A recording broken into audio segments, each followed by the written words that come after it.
Una victoria donde deja para la última fecha, estamos con chance aún. Seguiremos peleando, seguiremos haciendo nuestro trabajo que es ganar.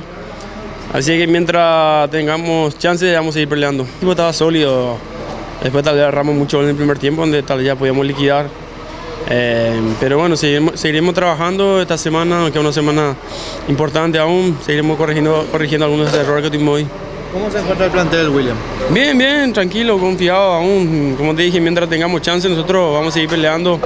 En el Olimpia siempre se le caracterizó por eso. Así es que seguiremos peleando hasta la última fecha. Nosotros pensamos en nosotros mismos. Estamos enfocados en lo que viene el próximo partido, enfocados en los errores que tuvimos hoy para poder corregirlo y terminar de la mejor manera el campeonato, y también si es que Libertad cae, también para jugar la finalísima. ¿Sería un fracaso el no salir campeón por la forma en que se dio este torneo para el Olimpia? Y no salir campeón en el Olimpia siempre va a ser así.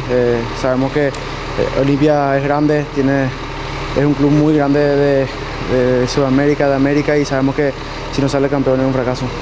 Y bueno, contento con la victoria, era una victoria más que importante, necesitamos la victoria para seguir prendidos ahí con Libertad y bueno, a esperar hasta la última fecha. Vamos a esperar una ayudita de Guaraní que le gane a Libertad y nosotros hacer nuestro papel para así jugar la finalísima. ¿Cómo está el plantel? Excelente, muy motivado, con toda la fe del mundo de que conseguiremos el bicampeonato.